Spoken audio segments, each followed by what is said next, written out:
नमस्कार दोस्तों आप सभी का स्वागत है हमारे बायोलॉजी की इस सीरीज में। दोस्तों आज के इस लेक्चर में हम बात करेंगे एक और इम्पोर्टेंट टॉपिक के बारे में, that is going to be the nutrition in plants. दोस्तों ये जो न्यूट्रिशन वाला टॉपिक है वो एग्जाम पॉइंट ऑफ व्यू से काफ़ी इंपॉर्टेंट है। तो जो न्यूट्रिशन है इसमें मेजरली दो चीज़ें पढ़नी है हमें, न्यूट्रिशन इन प्लांट्स और दूसरा हमें पढ़ना है कि भाई न्यूट्रिशन इन एनिमल्स। इसके कुछ क्वेश्चंस जो आपने काफ़ी नोटिस किए होंगे एग्जाम में, जैसे कि भैया फोटोसिंथेसिस किन में होता है, ऐसा क्वेश्चन आपने पूछा होगा या देखा होगा, या ऐसा क्वेश्चन आता है what is meant by photosynthesis, या फिर एक रिएक्शन लिखनी होती है वो कि भाई what is the reaction of photosynthesis, या फिर ऐसा क्वेश्चन आपने देखा होगा CO2 plus H2O gives dash plus oxygen, आपको ये डैश बताना होता है। या क्वेश्चन इस टाइप का होता है what is the molecular formula for glucose, ऐसा भी आपने क्वेश्चन देखा होगा, राइट। या फिर जो ऑटोट्रॉपिक प्लांट्स होते हैं वो कौन से प्लांट्स होते हैं, या 4 प्लांट्स के नाम होते दिए रहते हैं और आपसे पूछा जाता है इनमें से कौन सा ऑटोट्रॉपिक प्लांट है या कौन सा हेट्रोट्रॉपिक प्लांट है। तो इन्हीं सारे क्वेश्चनों के आप अच्छे से जवाब दे पाए उसके लिए अभी हमारा ये लेक्चर रहेगा। आज के लेक्चर में बात करेंगे न्यूट्रिशन इन प्लांट्स के बारे में और नेक्स्ट लेक्चर में बात करेंगे न्यूट्रिशन इन एनिमल्स के बारे में। ये जो लेक्चर सीरीज है दोस्तों, स्पेशली वैसे तो मैं इसको डिजाइन कर रहा हूँ GS3 MPPSC GS3 के accordingly, but it is going to be equally helpful for all the exams whether you are preparing for UPSC और SSC और any of the state PSC। So mind it and watch it very carefully. ठीक है, notes बनाने की जरूरत नहीं है। I have shared this note on the websites, जिसकी लिंक डिस्क्रिप्शन में दी हुई है, तो वहां पे जाके आप इनको देख सकते हो, पढ़ सकते हो। ये एक छोटा सा ब्रीफ है स्लाइड पे मेरे बारे में। दोस्तों मेरा नाम है आलोक गुप्ता और ये मेरे बारे में थोड़ी सी इंफॉर्मेशन दी हुई है, तो आप में से जो लोग जानना चाहते हैं they can go through this. Clear है? अच्छा, आगे बढ़े तो उससे पहले जो आप लोगों की क्वेरी और डाउट रहते हैं हमेशा की तरह कि सर ये नोट्स कहाँ मिलेंगे, सारे लेक्चर्स कहाँ मिलेंगे, प्राइवेट लेक्चर्स कहाँ मिलेंगे, तो सारे सवालों का एक ही जवाब है that you can find each and everything on www.streetzero.in। ठीक है, कोई भी एक्सेस करने में प्रॉब्लम आए तो ये मेरा कॉन्टैक्ट नंबर है। Is that clear? कुछ नए इनिशिएटिव वहां पे शुरू किए हैं, जैसे कि MPPSC के लिए प्रीलिम्स की mock test series, fresh mock test series बनाई है, या फिर MP करंट अफेयर के ऊपर एक क्विज सीरीज शुरू की है। ये सारी चीजें वहां पे प्रोवाइड है। MP के जो अपडेटेड सिलेबस हुआ है, सिलेबस अपडेट हुआ है, उसके सारे नोट्स वहां पे प्रोवाइड किए हुए हैं। तो आप वहां पे जाइए www.streetzero.in पे और आपको ये सारी चीजें मिल जाएंगी। Is that clear? तो चलिए दोस्तों, having said that, let's start today's lecture। हाँ तो दोस्तों, जैसा कि अभी आपने इंट्रोडक्शन में देखा कि आज का ये जो लेक्चर रहेगा that is going to be on nutrition। Nutrition क्या होता है इसके बारे में बात करेंगे, why it is important ये जानेंगे। उसके बाद हमें बात करनी है न्यूट्रिशन इन प्लांट्स और उसके बाद न्यूट्रिशन इन एनिमल्स। आज के इस लेक्चर में हम बात करेंगे न्यूट्रिशन इन प्लांट्स के बारे में।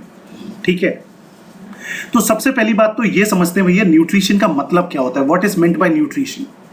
न्यूट्रिशन का मतलब nutrition it is a process, ये एक पूरी प्रोसेस है, बायोलॉजिकल प्रोसेस कह सकते हैं, जिसके तहत क्या होता है कि जो भी ऑर्गेनिज्म होता है that will intake the food, मतलब पहले तो जो खाना है, फूड है, उसको अंदर लेना, मतलब अपने बॉडी के अंदर जाना, और उसके बाद उसको यूटिलाइज करना। ये दोनों ही चीजों जब कंबाइन होती है तब जाके आपका न्यूट्रिशन कहलाता है। सिर्फ इनटेक होगा, अगर मान लीजिए आपने कुछ खा लिया तो जरूरी नहीं कि उसको खाने से आपको प्रॉपर न्यूट्रिशन मिल सके या आप उसे न्यूट्रिशन की प्रोसेस बोल सके। When you utilise that food which you have intaken it, then it is called nutrition. तो न्यूट्रिशन एक प्रोसेस है जिसके तहत ऑर्गेनिज्म फूड को इनटेक करता है और यूटिलाइज करता है सर्वाइव करने के लिए। So why nutrition is important? It is to perform different physiological processes. जैसे आपकी ग्रोथ है, आपकी ग्रोथ के लिए न्यूट्रिशन जरूरी है, आपके अंदर जो एनर्जी है सो दैट आप अलग अलग काम कर पाते हैं, फंक्शन कर पाते हैं, उसके लिए न्यूट्रिशन जरूरी है। Is that clear? अगर यहाँ पे देखिए ऑर्गेनिज्म को न्यूट्रिएंट्स क्यों चाहिए, ऑर्गेनिज्म को न्यूट्रिएंट चाहिए एनर्जी ऑब्टेन करने के लिए, उसके बाद ग्रोथ के लिए बहुत सारे मटेरियल्स की जरूरत होती है, वो इंश्योर कर सके। अगर if in case by any chance और एक्सीडेंट अगर किसी ऑर्गेनिज्म का कोई भी डैमेज हो जाता है बॉडी पार्ट, तो उसको रिपेयर करने के लिए न्यूट्रिशन चाहिए। और इंपॉर्टेंट लाइफ प्रोसेसेस जैसे कि आपके बॉडी के अंदर ब्लड का सर्कुलेशन हो रहा है, या फिर आपका जो नर्वस सिस्टम है, मस्कुलर सिस्टम है, तो इन सारे सिस्टम्स का काम प्रॉपरली हो सके उसके लिए आपको न्यूट्रिएंट्स की जरूरत होती है। क्योंकि जब ये न्यूट्रिएंट्स मिलते हैं तभी जाके आपके एंजाइम्स, हार्मोन्स वगैरह वगैरह काम करते हैं। Is that clear? तो यहां पे हमने ये जाना what is meant by nutrition and why it is important for any organism to have the nutrition. ये अगर हमें समझ में आ गया, now moving on to the कि भैया न्यूट्रिशन में हमने ये तो बात कर ली कि हमें जो हमने खाना खाया उससे न्यूट्रिएंट्स को हम ड्राइव करते हैं, but what is meant by nutrients? Now the question start कि भाई व्हाट इज न्यूट्रिएंट्स? तो न्यूट्रिएंट्स कुछ ऐसे सब्सटेंस होते हैं आपके खाने के अंदर जो कि किसी भी ऑर्गेनिज्म को सर्वाइव करने में मदद करते हैं। ऐसे स्पेशल सब्सटेंसेस को ही न्यूट्रिएंट्स बोला जाता है। इनके अगर कुछ एग्जाम्पल की बात करें तो जैसे कि proteins, vitamins, carbohydrates, minerals, fats. So these all the examples are of nutrients. Is that clear कि भैया nutrients क्या होते हैं? ये हमें समझ में आ गया। ये आपके सामने लिखे हुए हैं, carbohydrate, protein, fat, vitamin, mineral और water. Now moving on to the बात, हमने दो चीजें समझ ली हैं अभी तक, what is meant by nutrition, उसके बाद हमने समझ लिया भैया what is meant by nutrients. अब अगर हम आगे बात करते हैं तो ये बात करते हैं कि भैया ये न्यूट्रिशन तो हो गया, अब न्यूट्रिशन को क्लासिफाई, जैसे आपको पता है मेजरली दो किंगडम जिनसे हम डील कर रहे हैं, एक है हमारा प्लांट किंगडम, दूसरा है एनिमल किंगडम। वैसे तो टोटल 5 किंगडम होते हैं, लेकिन हमें जो सिलेबस में मेंशन है दैट इज प्लांट किंगडम के न्यूट्रिशन के बारे में पढ़ना है और एनिमल किंगडम के न्यूट्रिशन के बारे में पढ़ना है। तो एक एक करके आज बात करेंगे जैसे प्लांट किंगडम के न्यूट्रिशन के बारे में। जो प्लांट किंगडम होते हैं normally generally what they do, अभी हम बात करेंगे उनमें न्यूट्रिशन कैसे ड्राइव होता है, क्या चीजें होती हैं। तो living organism like plant synthesize their food by themself. ये लाइन लिखी हुई है but it is not true, it is not always. ये बात याद रखना, ये ऑलवेज नहीं है। सिंपल सी एक लाइन लिखी है, इन जनरल प्लांट्स क्या करते हैं, अपने फूड को खुद ही सिंथेसाइज करते हैं, मतलब खुद प्रिपेयर करते हैं, खुद का खाना खुद ही बनाते हैं। तो ये ऐसे होता है, मतलब जो खाने का, जैसे अगर हम ह्यूमंस की बात करें, इन केस ऑफ ह्यूमंस हम खाने को बाहर से ड्राइव करते हैं और उसको खाते हैं, लेकिन प्लांट्स के केस में they cook their food themself and then they derive nutrition from it. अब अगर हम बात करें भाई प्लांट में न्यूट्रिशन कितने टाइप का होता है, तो यहाँ पे तो देखिए 2 टाइप का न्यूट्रिशन लिखा हुआ है। एक लिखा हुआ है ऑटोट्रॉपिक न्यूट्रिशन, दूसरा लिखा हुआ है हेटेरोट्रॉपिक न्यूट्रिशन। पहले तो मैं इन दोनों को समझाता हूं और फिर आगे कुछ चीज और ऐड ऑन करता हूं। बात करते हैं ऑटोट्रॉपिक न्यूट्रिशन की। ऑटो का मतलब होता है सेल्फ और ट्रॉपिक मतलब फूड, ठीक है। तो सेल्फ प्रिपेयर करना वाला जो फूड का प्रोसेस होता है उसको बोलेंगे ऑटोट्रॉपिक। हेटेरोट्रॉपिक का मतलब क्या होता है, जहां पे ये स्पेलिंग गलत है, हेटेरोट्रॉपिक। तो हेटेरोट्रॉपिक का मतलब क्या है, हेटेरोट्रॉपिक के केस में जो भी ऑर्गेनिज्म होता है, जो प्लांट होता है, वो जो खाना है वो किसी दूसरे ऑर्गेनिज्म से ड्राइव करता है, या तो उससे लेता है या किसी और के बनाए हुए खाने पे सरवाइव करता है। So these are the 2 major divisions और 2 major modes of nutrition in case of the plants. या तो कोई प्लांट ऑटोट्रॉपिक न्यूट्रिशन की प्रॉपर्टी को शो कर रहा होगा या फिर वो हेटेरोट्रॉपिक न्यूट्रिशन की प्रॉपर्टीज को शो कर रहा होगा। Is that clear? अगर जो प्लांट ऑटोट्रॉपिक न्यूट्रिशंस करते हैं उनको बोलते हैं ऑटोट्रॉप्स, खुद से बनाने वाले खाना बनाने वाले प्लांट्स ऑटोट्रॉप्स। जो दूसरों के बनाए हुए खाने पे डिपेंड करते हैं उनको बोलते हैं heterotrophs. Heterotrophs, is that clear? Auto माने सेल्फ, हेटेरोट्रॉप यानी जो कि अपना खाना food obtain food from other organisms. अब अगर ऑटोट्रॉपिक जैसे अगर हम बात करें ऑटोट्रॉपिक न्यूट्रिशन वाले प्लांट्स की, तो जितने भी ग्रीन प्लांट्स होते हैं वो ऑटोट्रॉपिक होंगे ही होंगे for sure, without any exception. लेकिन जरूरी नहीं है कि सारे ग्रीन प्लांट ही सिर्फ ऑटोट्रॉपिक हों। जो प्लांट्स ब्राउन कलर के होते हैं, कुछ प्लांट्स रेड कलर के होते हैं, वो भी ऑटोट्रॉपिक प्रॉपर्टी शो करते हैं। अगर हम बात करें हेटेरोट्रॉपिक, ये हेटेरोट्रॉपिक है, सॉरी स्पेलिंग मिस्टेक है, ये चेक कर लेना। तो जो हेटेरोट्रॉपिक है, अगर हम उसके बारे में बात करें, हेटेरोट्रॉपिक ऐसे प्लांट जो दूसरों के ऊपर अपने फूड के लिए डिपेंड करते हैं या अपना खाना किसी और से ऑब्टेन करते हैं। तो इस कैटेगरी में हेटेरोट्रॉपिक में एक तो हम सारे एनिमल्स आ जाते हैं, एनिमल्स में ह्यूमन बीइंग्स भी आते हैं और बाकी के जानवर भी आते हैं। बाकी जितने भी नॉन ग्रीन प्लांट हैं, नॉन ग्रीन यहाँ पे लिखा हुआ है, यानी जिनका नॉट ऑलवेज, या फिर से याद रखना नॉट ऑलवेज, ठीक है। तो नॉन ग्रीन प्लांट्स या फंगाई इस कैटेगरी में आ जाते हैं। तो अब अगर हम बात करें हेटेरोट्रॉपिक को फर्दर क्लासिफाई किया जा सकता है, जैसे कि कुछ प्लांट होते हैं पैरासिटिक नेचर के, पैरासिटिक जो कि पैरासिटिक न्यूट्रिशन शो करते हैं। कुछ प्लांट्स होते हैं आपके सेप्रोफिटिक,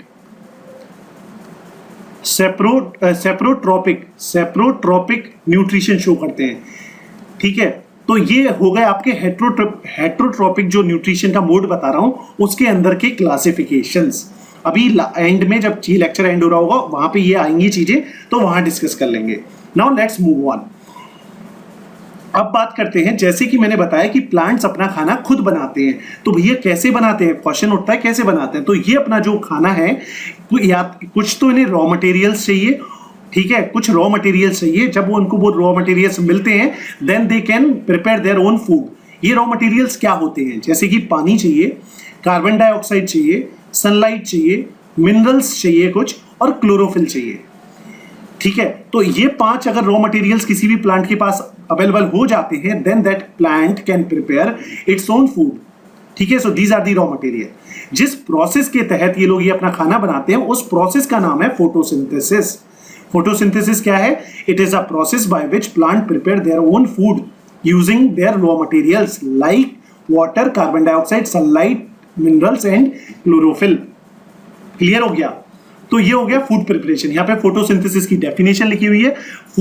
फोटोसिंथेसिस एक प्रोसेस होती है खाना बनाने की जिसके तहत प्लांट क्या करता है, सिंपल सब्सटेंस जैसे कि कार्बन डाइऑक्साइड और वाटर को सनलाइट की प्रेजेंस में ग्लूकोज के मॉलिक्यूल्स में चेंज करता है। किसके मॉलिक्यूल्स में? ग्लूकोज, जिसका फॉर्मूला होता है C6H12O6। और जब वो ये बनाता है, मतलब जब वो CO2, ये होता है कार्बन डाइऑक्साइड का फॉर्मूला, और H2O ये होता है वाटर का फॉर्मूला, इन दोनों को मिलाता है किसकी प्रेजेंस में? सनलाइट की प्रेजेंस में। सनलाइट की प्रेजेंस को UV से लिख देते हैं, अल्ट्रावायलेट। तो बनता है ग्लूकोज प्लस ऑक्सीजन, ये ऑक्सीजन का मॉलिक्यूल है। और इसी तरह हमारे जो नेचर में है ऑक्सीजन आता है, और ये देख रहे हो आप, ये CO2 का इस्तेमाल कर रहा है। तो इसीलिए इनको ऐसा भी बोला जाता है कि जो प्लांट्स वगैरह होते हैं ये कार्बन स्टोरेज के बहुत अच्छे मीडियम होते हैं। मतलब अगर हमें क्लाइमेट चेंज की प्रॉब्लम से डील करना है तो ज्यादा से ज्यादा प्लांटेशन करो, because they can consume CO2 and can convert it into the oxygen. So that is the good thing. अब जो फोटोसिंथेसिस की प्रोसेस है ये होती कैसे है इसके बारे में समझते हैं। सबसे पहली बात तो ये जो फोटोसिंथेसिस की पूरी काम है, ये काम होता कहां पे? ग्रीन लीव्स में होता है प्लांट के। कहां पे होता है? ग्रीन लीव्स में होता है। Green leaves, food is prepared by the green leaves of a plant in a form of simple sugar which is known as glucose। मैं आपको ऑलरेडी बता चुका हूं। जो अगर मान लीजिए हो सकता है कि भैया प्लांट जो है उसको सिर्फ इतने खाने की जरूरत हो, लेकिन उसने मान लीजिए इतना सारा खाना प्रिपेयर कर लिया, ठीक है। इस केस में क्या होता है, जो बाकी का खाना है, जो एक्स्ट्रा खाना है, जो उसे अभी जरूरत नहीं है जिसकी, उसको वो ये चेंज कर देता है किसमें? स्टार्च में। तो ग्लूकोज को किसमें चेंज कर दिया जाता है? स्टार्च में। और ये जो स्टार्च है वो प्लांट की लीव्स में ही स्टोर हो जाता है। ग्रीन प्लांट्स जो होते हैं वो सनलाइट की एनर्जी को किसमें चेंज कर देते हैं? केमिकल एनर्जी में, ठीक है। जैसे जो सनलाइट की एनर्जी है, that light energy is converted into the chemical energy in the form of glucose molecules और starch molecules. Is that clear? So this is the process of photosynthesis. यहां पे अगर देखें तो फोटोसिंथेसिस की प्रोसेस तो हमें समझ में आ गई, कहां पे हो रही है ये भी समझ में आ गया, क्या होता है वो भी समझ में आ गया। ये जो फोटोसिंथेसिस की प्रोसेस है ये 3 स्टेप्स में होती है। पहले स्टेप में होता है सनलाइट एनर्जी का एब्जॉर्प्शन, मतलब जब भी लाइट होगी तो प्लांट क्या करेगा? इस एनर्जी को एब्जॉर्ब करेगा, फिर इस लाइट एनर्जी को वो कन्वर्ट करेगा केमिकल एनर्जी में। उस एनर्जी का, वो जो केमिकल एनर्जी है इसका वो इस्तेमाल करता है किस चीज में? मतलब वाटर को ब्रेक करने में। जो वाटर का मॉलिक्यूल होता है इसको ब्रेक करेगा वो H और OH के फॉर्म में, राइट, और ऑक्सीजन के मॉलिक्यूल को ब्रेक करेगा।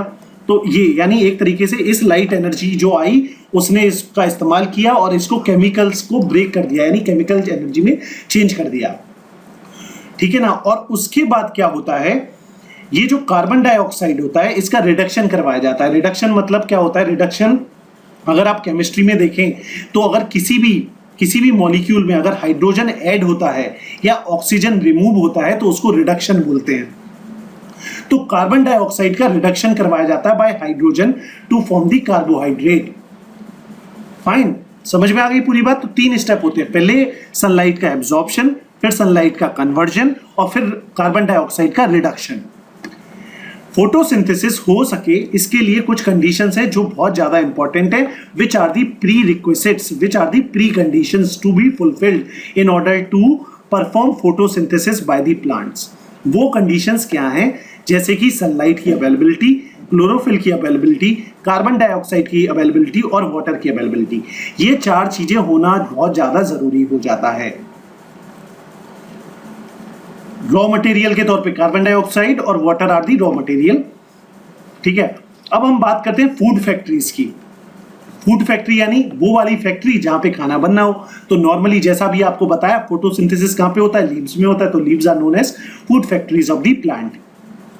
उसके अलावा जरूरी नहीं है कि मतलब देखो ये फूड फैक्ट्री है तो फूड फैक्ट्री में सारा सामान खुद से आ जाए, अलग अलग पार्ट से ये आइटम डिलीवर किए जाते हैं। जैसे जो रूट्स होते हैं ये गैदर करते हैं रॉ मटेरियल्स को, ठीक है, जैसे कि पानी, तो ये पानी को ट्रांसफर करेंगे कहां पे? फूड फैक्ट्री में। फूड फैक्ट्री क्या है? लीव्स। तो वहां पे ये पानी कहां से आता है? रूट के माध्यम से आता है। अब रूट तो एब्जॉर्ब करता है सॉइल में से, लेकिन फिर रूट से लीव तक पहुंचता कैसे है? अगर उसकी बात हम करें, यहां तक ये पहुंचेगा कैसे, तो अभी उसकी भी बात करेंगे, इन पाइप्स के अंदर के बारे में बात करेंगे। तो यानी इसके लिए चाहिए प्लांट के अंदर कुछ ना कुछ ट्रांसपोर्टेशन सिस्टम हो। इस ट्रांसपोर्टेशन सिस्टम का नाम है, इनको बोलते हैं vascular tissues. Vascular tissues. Plants के अंदर 2 वस्कुलर टिश्यूज होते हैं, एक होता है जाइलम, दूसरा होता है फ्लोएम। जाइलम में क्या होता है? पानी ट्रेवल करता है, ठीक है, जाइलम में पानी ट्रेवल करता है। Is that clear? और इसका डायरेक्शन नीचे से ऊपर की ही तरफ होता है जाइलम का। लेकिन सॉरी, फ्लोएम जो होता है, फ्लोएम एक ऐसा तरीके का पाइप है जिसमें फूड और मिनरल्स ट्रेवल करते हैं। क्या? फूड और मिनरल्स ट्रेवल करते हैं और ये दोनों डायरेक्शन में ट्रेवल हो सकता है। Is that clear? तो ट्रांसपोर्टेशन क्या होता है? ट्रांसपोर्टेशन सिस्टम के लिए वस्कुलर टिश्यू चाहिए। वस्कुलर टिश्यू के 2 नाम होते हैं, एक जाइलम और फ्लोएम। जाइलम क्या करेगा? पानी को नीचे से ऊपर ले जाता है। फ्लोएम क्या करता है? खाना और जो मिनरल्स हैं उनको ट्रांसपोर्ट करता है। Is that clear? तो ये तो हो गई भाई पानी की बात। अब बात करते हैं दूसरे रॉ मटेरियल की, दैट इज कार्बन डाइऑक्साइड। वो कहां से आता है? लीव्स, अगर आप किसी भी पत्ती को देखोगे, लीफ को देखोगे, तो उसमें ना नीचे की तरफ अगर आप देखोगे तो छोटे छोटे माइक्रोस्कोपिक होल्स होते हैं। इन होल्स को बोला जाता है स्टोमाटा। स्टोमाटा। स्टोमाटास क्या है? These are the small opening on the lower side of the leaf from where exchange of gases takes place। मतलब कार्बन डाइऑक्साइड अंदर आ सके और ऑक्सीजन बाहर जा सके। Those are called stomatas। Stomata का कुछ शेप इस टाइप से बनाया जाता है, ये कर दिया, ये कर दिया, ये ऑटोमेटिकली ओपन और क्लोज होता रहता है, ठीक है, इस टाइप का रहता है। इनको बोलते हैं guard cells, GUARD, guard cells. अच्छा, ये दूसरा रॉ मटेरियल हो गया। तीसरा क्लोरोफिल की बात करते हैं। ये क्लोरोफिल कहां से आता है? क्लोरोफिल लीव्स में प्रेजेंट रहता है। ये सब्सटेंस है जो लीव्स के अंदर प्रेजेंट रहता है। ये एक तरीके का पिगमेंट है। क्या है? पिगमेंट होता है, कलर होता है। ये कैसे कलर का पिगमेंट होता है? ग्रीन कलर का पिगमेंट होता है। जो क्लोरोफिल होता है वो ग्रीन कलर प्रोवाइड नहीं करता है। मतलब जो क्लोरोफिल है वो जो है वो ग्रीन कलर तो ग्रीन कलर तो प्रोवाइड करता ही है, उसके साथ साथ फोटोसिंथेसिस में भी मदद करता है। मतलब ये जो क्लोरोफिल होगा वो सनलाइट को कैप्चर करेगा along with the other raw materials. Fine, ये यहाँ पे क्लोरोफिल के बारे में दिखाया हुआ है। और ये स्टोमाटा का डायग्राम है, जो गार्ड सेल वगैरह जो मैं आपको बता रहा था ना, ये उसके बारे में लिखा हुआ है। जो फोटोसिंथेसिस की प्रोसेस होती है डे टाइम में होती है, क्योंकि डे टाइम में सनलाइट होती है। और फोटोसिंथेसिस यानी फोटो यानी लाइट को सिंथेसाइज करना, यूज करना। अब अगला क्वेश्चन ये उठता है, क्या फोटोसिंथेसिस प्लांट की किसी और पार्ट में हो सकता है या सिर्फ ये लीव्स के ही अंदर होता है? तो इसका जवाब है yes, photosynthesis can take place in other parts of the plant, जैसे कि ग्रीन स्टेम्स या ग्रीन ब्रांचेस जो होती हैं वहां पे भी फोटोसिंथेसिस हो सकता है। उसके अलावा जैसे कि आपने डेजर्ट वाले रीजन देखे होंगे, वहां पे कैक्टस होता है। कैक्टस के पेड़ में लीव्स नहीं होती बट स्टिल वो सर्वाइव तो करते हैं। तो वो कैसे करते हैं? बिकॉज उनके केस में जो फोटोसिंथेसिस है वो कहां पे होगा, या तो ग्रीन स्टेम या ग्रीन ब्रांचेस में होता है। Is that clear? अब बात करते हैं भैया फोटोसिंथेसिस क्यों इंपॉर्टेंट है। तो photosynthesis is important to harvest the energy, क्योंकि अगर आप देखेंगे जो एनर्जी का अल्टीमेट सोर्स है वो है भैया सन।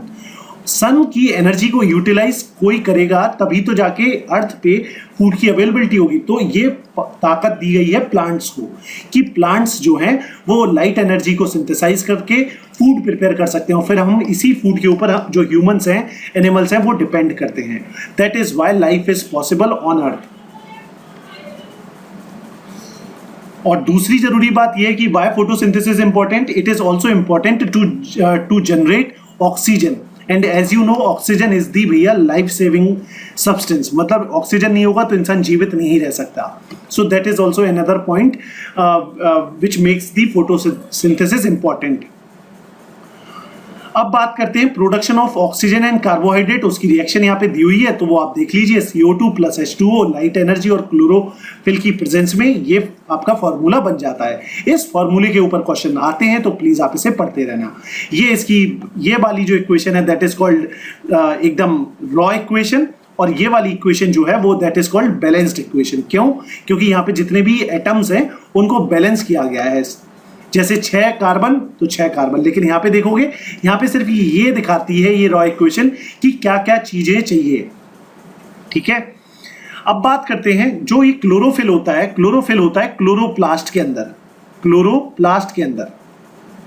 प्लास्ट देखिए, प्लांट जो होते हैं, हमने जैसे पिछले लेक्चर में प्लांट सेल, एनिमल सेल्स वगैरह पढ़े थे, तो प्लांट्स के अंदर होते हैं प्लास्टिड्स।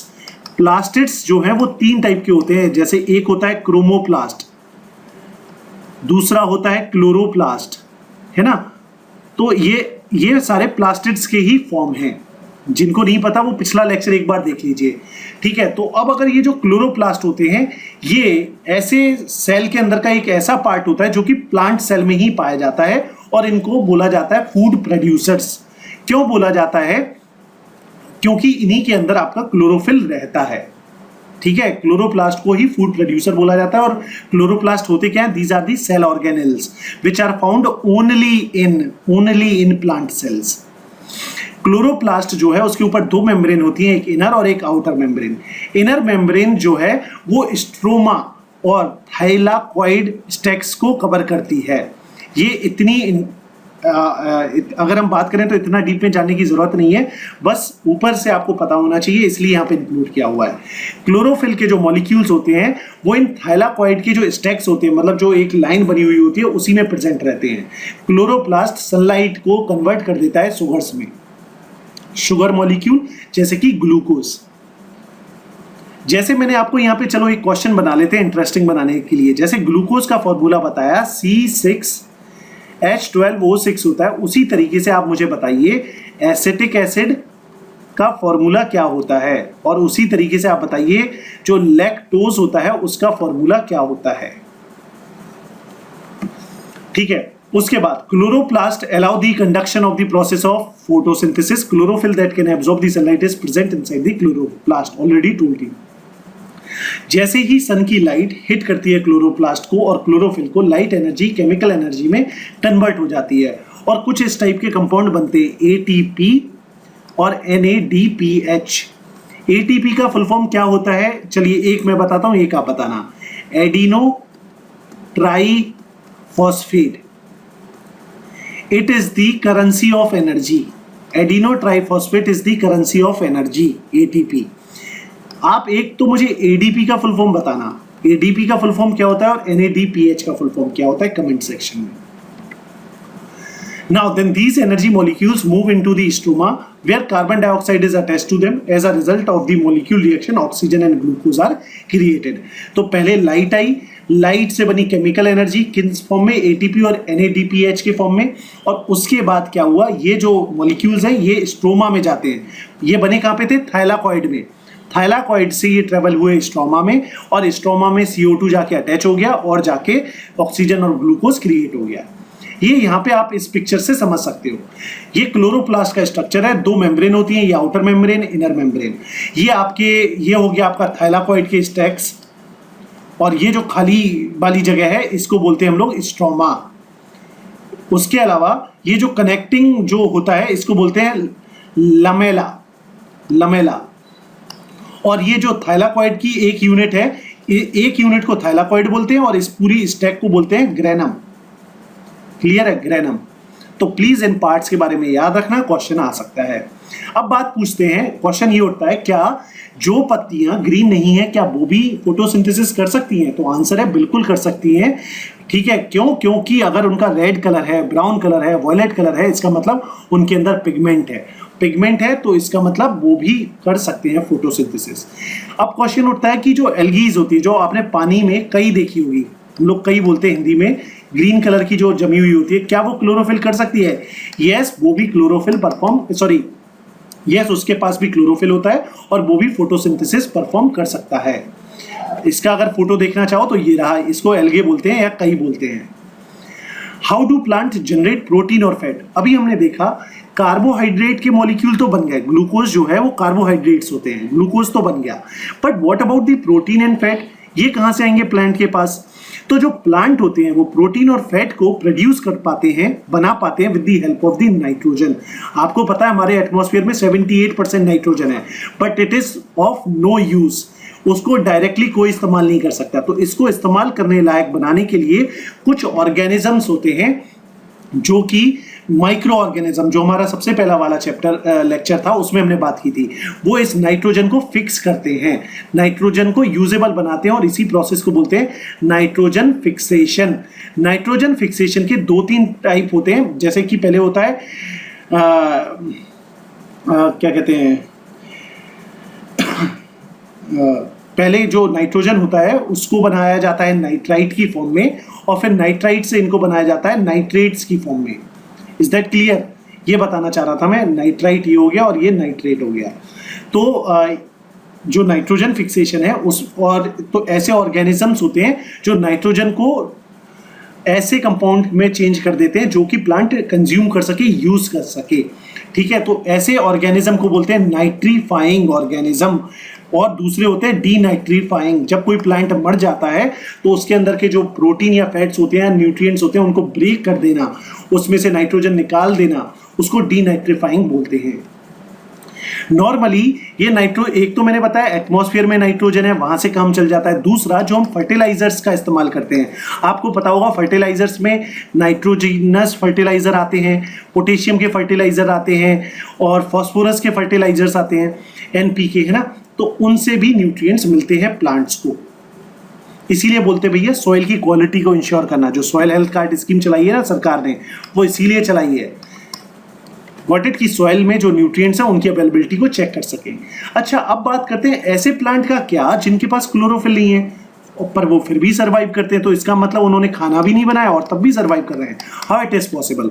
तो फिर जो मैंने दूसरा मोड आपको समझाया था, दैट इज हेटेरोट्रॉपिक न्यूट्रिशन, वो वाला न्यूट्रिशन का मोड पिक्चर में आता है। ऐसे प्लांट क्या करते हैं? Heterotrophic nutrition. तो सबसे पहले होते हैं पैरासिटिक। पैरासिटिक यानी जो पैरासाइट हो, मतलब जो दूसरे प्लांट पे जीते हो अपने न्यूट्रिशन के लिए। ठीक है, these are called parasitic plant. जैसे कि कसकाटा का प्लांट जो होता है, that is a parasitic in nature. मतलब वो खुद खाना प्रिपेयर नहीं करता है, वो किसी दूसरे प्लांट से अपना फूड को ड्राइव करता है, अपने न्यूट्रिशन को ड्राइव करता है। ये यहां पे देख रहा हो, yellow colour cuscuta growing on the green leaves. अब दूसरे होते हैं इंसेक्टिवोरस प्लांट। इंसेक्टिवोरस प्लांट क्या करते हैं?